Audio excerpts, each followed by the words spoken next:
আজকে সমাজে বিচার হয়, আজকে সমাজে দেখা যায় গরিবের জন্য বিচারটা কঠিন হয়, আর ধনী মানুষের জন্য বিচারটা হালকা হয়ে যায়। জবাব কাকে দিতে হবে একটু জোরে বলুন। কিন্তু ধনী মানুষ সেই ব্যাকে দিয়ে দিচ্ছে বলে, ধনী মানুষ ব্যাকে পিছন দিকে একটু হাত বাড়িয়ে চা চপের খরচা দিচ্ছে বলে বিচারটা এত লুজ তো নাকি? বিচার গরিবের জন্য টাইট হলো, ধনীটার জন্য লুজ হলো। তুমি দেশ দশ চালাচ্ছ, তবে জেনে রেখে দাও দুনিয়ার মানুষের চোখে ফাঁকি দিলে তানার চোখে দিয়া মুশকিল। তিনি হলেন কুন ফায়াকুনের মালিক, জবাব কিন্তু একদিন লাগবে, তৈরি থেকো। শরীয়তের আইন সবার জন্য সমান, কে গরিব কে ধনী এই ইসলাম বলে না, এই শরীয়ত বলে না। আসুন, চালাক হওয়া ভালো, চালাকি করা মোটেই ভালো না। ও ময়দানেরা, ছেলেরা, বাচ্চারা, বিচার দেখুন, ইনসাফ দেখুন। হযরত ওমর ফারুক হুজুরের সাথীদের হুকুম করলেন, ও আমার সাথীরা, ও আমার ছেলেরা, যাও যাও আমার বেটাকে গোসলখানা দিয়ে জানাজার নামাজ আদায় করিয়ে কাফন পরিয়ে আমার বাচ্চাকে কাফন দাফন করার ব্যবস্থা করে দাও। ও ময়দানেরা, নিজের বাচ্চাকে নিজে হাতে মৃত্যুদণ্ড দিয়ে দিল। বাপ হয়ে ছেলের প্রতি মায়া আছে, ছেলে হয়ে বাপের প্রতি মায়া আছে, কিন্তু ছেলেরা আল্লাহ পাকের ডর, আল্লাহ পাকের ভয়, আল্লাহ পাকের ডর, আল্লাহ পাকের ভয়, খৌফে ইলাহি। তবে মোমেন কাদের বলা হয়? যাদের মধ্যে আল্লাহর ভয় আছে তারাই হলো মোমেন। আল্লাহর নবী জানিয়েছেন মোমেনের কোনো চিন্তা নাই। আল্লাহ ওয়াদা করেছে, আমি আল্লাহ মোমেনকে রহমত দিয়ে গার্ড করি, আর ওই মোমেন বান্দা বান্দির জন্য আমি আল্লাহ আরশের ছায়াও রেখেছি। জোরে বলুন সুবহানাল্লাহ, একটু জোরে বলুন। মোমেন মুসলমান ইমানদার দলিল কে দিয়েছে? দায়িত্বটা কার?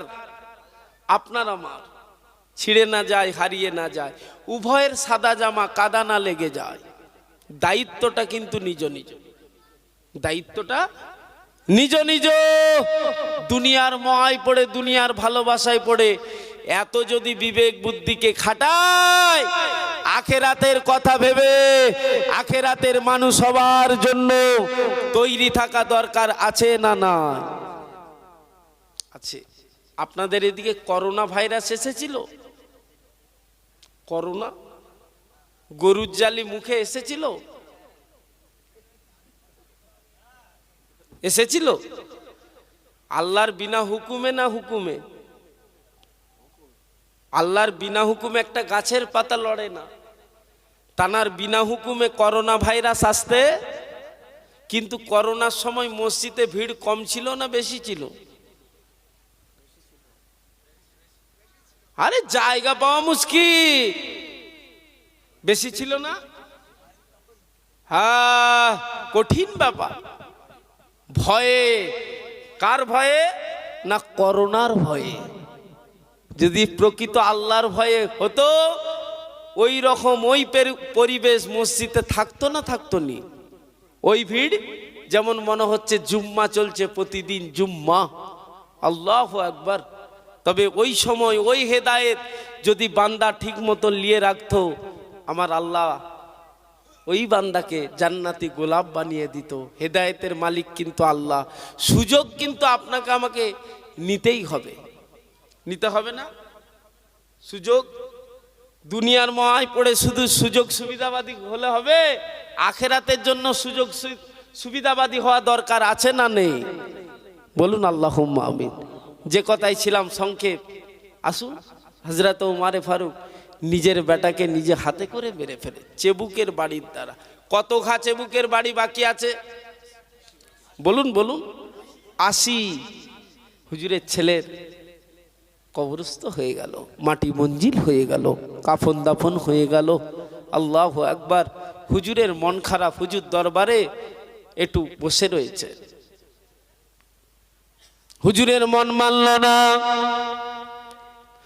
আমিরুল মুমিনিন খলিফাতুল মুসলিমিন হযরতে ওমর ফারুক হুজুর আমার নিজে হাতে করে গভীর রাতে চেবুকের বাড়ি নিয়ে হুজুরের বেটার কবরের ধারে চলে গেল। কবরের ওপরে হুজুর আমার চেবুকের বাড়ির আঘাত করতে লাগলো। 21, 22, 23, 24, 25 এমন করে 100 খা চেবুকের বাড়ি হুজুর কবরের ওপরে মেরে কমপ্লিট করে হুজুর দরবারে এলেন। হুজুরের হুজরাতে আসলেন। হুজুর রাজত্ব যে চালায় সেই জায়গায় এসে বসলেন। ও ময়দানেরা হযরত ওমর ফারুক হুজুরের বেটার কবরের ওপরে 80 ঘা চেবুকের বাড়ির আঘাত করলেন। কত ঘা? বিচার দেখেছেন? ভয় দেখেছেন? চেবুকের বাড়ি নিয়ে গিয়ে বেটার কবরে 80 ঘা মারলেন। 100 পূরণ করলেন, কমপ্লিট। ও ময়দানেরা পরের রাতে হুজুর শুয়ে রয়েছেন। হুজুরের ঘুম ধরে না। ছেলের জন্য মন খারাপ। আল্লাহ পাকের ভয়ে, আল্লাহ পাকের ডরে হুজুর আমার হুজুরের রাজত্ব চালিয়ে রাতের বেলায় যেন একটু বিশ্রাম নেবে, কিন্তু হুজুরের ঘুম আসছে না। চোখটাকে মুজিয়ে হুজুরের ছেলের সাথে হুজুরের দিদার খানা হয়ে গেল। স্বপ্নের ভিতরে, খ্বাবের ভিতরে হুজুরের ছেলের সাথে হুজুরের কথা হতে লেগেছে। আব্বাজান, ও আমিরুল মুমিনিন, ও খলিফাতুল মুসলিমিন, ও ফারুকে আযম, ও আল্লাহ রাসূলের সাহাবী, আব্বাজান, আব্বাজান, আপনি যে ব্যবহার, আপনি যে বিচার, আপনি যে রায় দিয়েছিলেন, আপনার যে সততার উপরে ব্যবহার, আপনার যে বিচার, ইনসাফিয়াতের বিচার, আব্বাজান আমি আপনার ছেলে, আপনি চিন্তা করবেন না। আমি আপনার বেটা, আপনি চিন্তা করবেন না। আপনার যে ইনসাফিয়াতের বিচার, এতে আমার আল্লাহ খুশি হয়ে গিয়েছে। আমার অন্যায়টাকে আমার আল্লাহ আমার ক্ষমা করে দিয়েছে। শুধু তাই নয় আব্বাজান, আপনার বিচারে আল্লাহ এত খুশি হয়েছেন, আল্লাহ এত রাজি হয়েছে, আল্লাহ পাক আমাকে জান্নাত দান করেছে। একটু জোরে বলুন না সুবহানাল্লাহ। আব্বা, আপনি যে আমার কবরের উপরে 80 ঘা চেবুকের বাড়ি মেরে গেলে, এই যে আপনার বিচার, এই যে ইনসাফ, আমার আল্লাহ এতেই খুশি হয়ে গিয়েছে যে জবাব আল্লাহকে দিতে হবে। আপনার মধ্যে যে খৌফে ইলাহি, আব্বাজান আপনি চিন্তা করবেন না। আল্লাহ আমাকে মাফ করেছেন, আল্লাহ আমাকে ক্ষমা করেছেন। ততঃপর আপনার ইনসাফিয়াত বিচার দেখে আমার আল্লাহ খুশি হয়ে আমাকে, আপনার বেটা আমাকে আল্লাহ জান্নাত দিয়েছেন। একবার জোরে বলুন না সুবহানাল্লাহ। একটু জোরে বলুন না সুবহানাল্লাহ। জান্নাতের মালিক কে? বান্দা আল্লাহ সৃষ্টি। ওমা খালাকতুল জিন্না ওয়াল ইনসা ইল্লা লিয়াবুদুন। জিন এবং ইনসানকে আল্লাহ সৃষ্টি করেছে কেবলমাত্র ইবাদতের জন্য। ইবাদত, ইবাদত। একটা মোমেন একটা মোমেনের আয়না স্বরূপ এতটা কাছে। বিবি আর স্বামী যদি খুশি মনে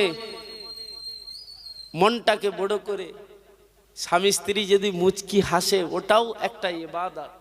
কিন্তু বিবিও নামাজি আর স্বামীও নামাজি, হাসি তো দূরের কথা, দেখলেই যেন মারি মারি কি মরি। বিবিও মনে করছে স্বামীকে দেখে মারি, আর স্বামী মনে করেছে বিবিকে ধরে মারি। কারণ আমাদের মধ্যে নামাজ নেই বলে, আল্লাহর ডর নেই বলে, প্রকৃত আমরা আল্লাহ ভোলা হয়ে গিয়েছি বলে। আসুন, আমার আল্লাহ আমাদেরকে ইবাদতের জন্য সৃষ্টি করেছে। তবে ইবাদত, আল্লাহ রসুল বললেন আফজালুল ইবাদাতে ইবাদাতুস সালাত। সব থেকে বড় ইবাদত, উত্তম ইবাদত হলো নামাজ পড়া। একবার জোরে বলুন না সুবহানাল্লাহ। আফজালুল তেলাওয়াতে তেলাওয়াতুল কুরআন। সব থেকে তাম পৃথিবীতে যা কিছু তেলাওয়াত আছে, সব থেকে বড় তেলাওয়াত হলো আল্লাহ পাকের কোরআন। আফজালুল জিকির জিকির লা ইলাহা ইল্লাল্লাহ, সব থেকে বড় জিকির লা ইলাহা ইল্লাল্লাহ, নেই কোনো মাবুদ আল্লাহ ছাড়া। একবার জোরে বলুন না সুবহানাল্লাহ। তবে বান্দা বান্দি আমার নামাজ আদায় করবে, রুকু দেবে, সিজদা দেবে, আমি আল্লাহ ওদের ঘরে রেজেক দেবো। একবার জোরে বলুন না সুবহানাল্লাহ। নামাজ পড়লেই আল্লাহ ওয়াদা, আল্লাহ 5টা পুরস্কার দেবে। কটা বলবো তো নাকি? 1 নাম্বার ডান হাতে আমল নামা দেবে। 2 নাম্বার বান্দা বান্দির সকাল থেকে সন্ধ্যা অবধি রুজির কোনো কষ্ট রাখবে না। 3 নাম্বার 1500 বছরের পুলসিরাতের রাস্তা, 1500 বছরের পুলসিরাতের রাস্তাটা নামাজি বান্দা বান্দি পার হবে, একবার চোখের পালক বুঝাবে আর খুলবে, এই সময়ের ভিতরেই বান্দা পার হয়ে যাবে, বান্দি পার হয়ে যাবে। জোরে বলুন না সুবহানাল্লাহ। 4 নাম্বার পুরস্কার, কবরের কষ্ট থেকে আল্লাহ নাজাত দেবে। শুধু তাই নয়, 5 নাম্বার জান্নাতের উচ্চ মাকাম আল্লাহ দেবে। একবার জোরে বলুন সুবহানাল্লাহ। কটা পুরস্কার? আল্লাহর ওয়াদা সত্য না মিথ্যা? সত্য। বান্দা বান্দাকে ঠকায়, এখন দিচ্ছি না পরে দেবো, কি আয় কালকে দেবো, সময় দেয়। আল্লাহ বললেন বান্দা বান্দি তোরা আমার কাছে চা, আমি আল্লাহ কোনো সময় লব না, তোদেরকে সাথ সাথ দিয়ে দেবো। একবার জোরে বলুন না সুবহানাল্লাহ। যে আল্লাহ বান্দাকে কানাতেও পারে, সে আল্লাহ বান্দাকে হাসাতেও পারে। তিনি বড় রহমানুর রহিম। তিনি ওয়াদা করেছে তোরা আমার নামাজ আদায় কর, আমি আল্লাহ তোদেরকে 5টা পুরস্কার দেবো। নামাজ পড়া দরকার আছে না নেই? আছে না নেই? আল্লাহ আমাদের সকলকে পড়ার তৌফিক দেয়। হাজি ভাই সাহেব একটু তকবীর না রেতে হুজুর ডেকে দেবো নাকি? তাহলে এই তো 11:30 বাজে, হুজুর আসলেই চলে আসবে। যাক আলহামদুলিল্লাহ, আপনারা একটু পরিবেশটা ঠিক করে আওয়াজ দেন না রে তাকবীর। মাশাআল্লাহ। এই সামনের গুলো একদম, এই যে আর একটা ক্যামেরা আছে ওই যেখানে, ওখান থেকে এই সামনের দিকটা বন্ধ করুন তো বাবু, আর একবার দেখি পিছনটা তাকবীর দেন না রে তাকবীর। আসমানে ছিলেন নাকি? আল্লাহকে খুশি করার আওয়াজ সবাই দেন না বাবু, না রে তাকবীর, না রে তাকবীর। মাশাআল্লাহ। দরুদ শরীফ আল্লাহুম্মা।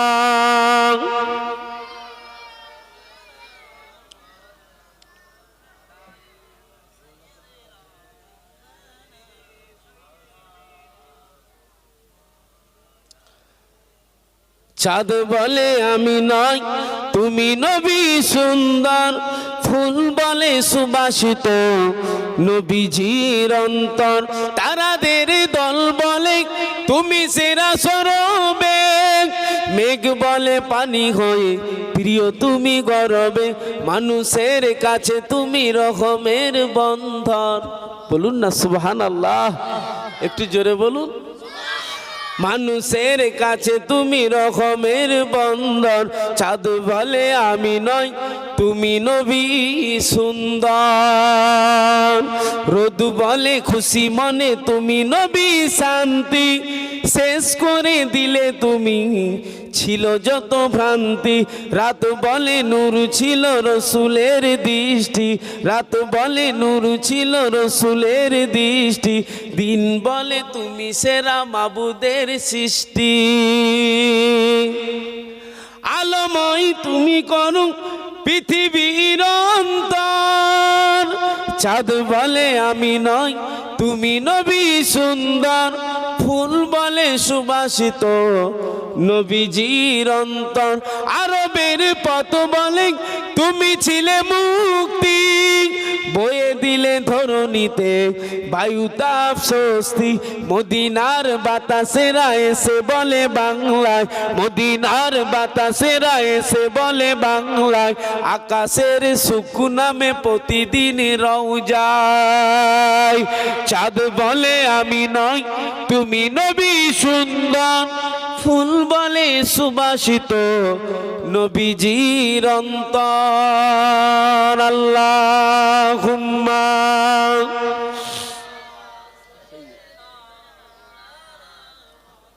وعلى آل سيدنا كلمة لا إله إلا الله لا إله لا إله إلا الله صلى الله عليه وسلم ও ময়দানেরা, ছেলেরা, বাচ্চারা, মায়েরা, বোনেরা, একটু লক্ষ্য করুন, একটু খেয়াল করুন। কোন নবীর মাহফিল আমরা দিয়েছি? আল্লাহর নবী বলেছেন, যেখানে আমি নবী আমার কথা হয়, আল্লাহ পাকের কথা, আল্লাহ পাকের কোরআনের বয়ান হয়, ও জায়গাতে আল্লাহ পাকের একদল ভ্রমণকারী ফেরেশতা থাকে।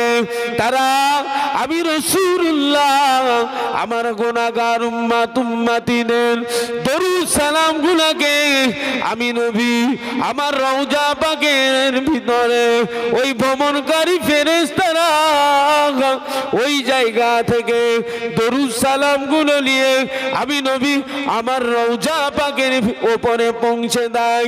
ও ময়দানেরা, আজকে এই বালিয়াটি বস্তি মহল্লাতে ঈদে মিলাদুন নবী বানানো হয়েছে।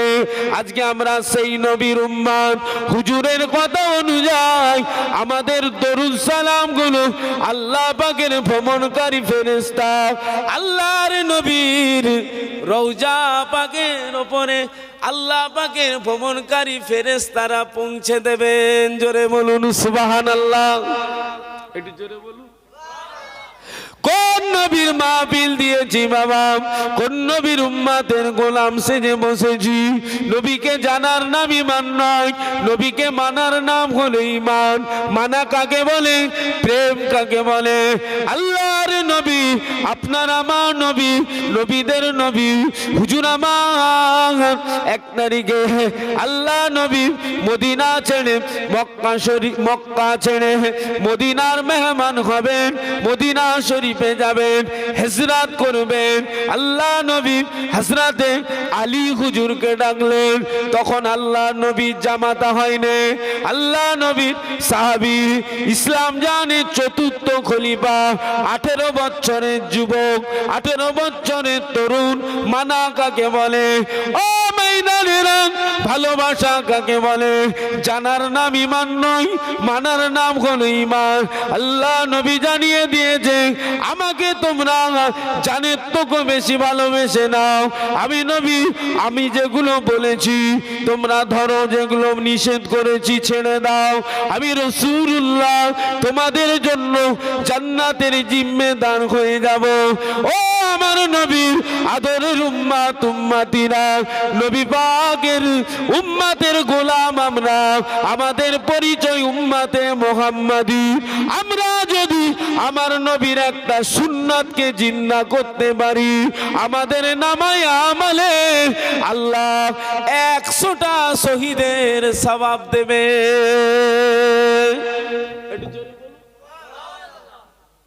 100টা শহীদ।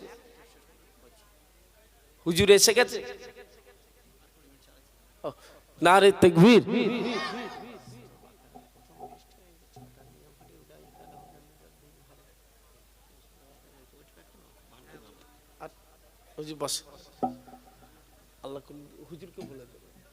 যে কথা বলছি একটু খেয়াল করেন, নারে তাকবীর।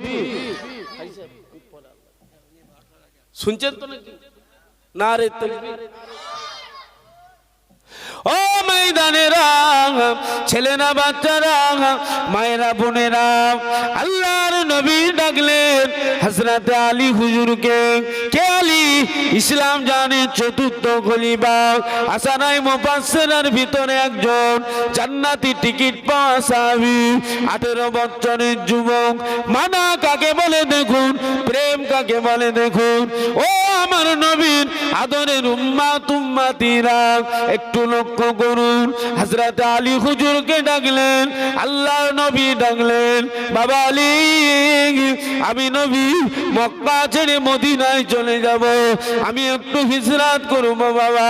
মক্কার দুশ্মনে ভরা কুফারে কুরাইশদের চাউনি ভালো লাগে না, বেদুনদের আচার ব্যবহার ভালো লাগে না।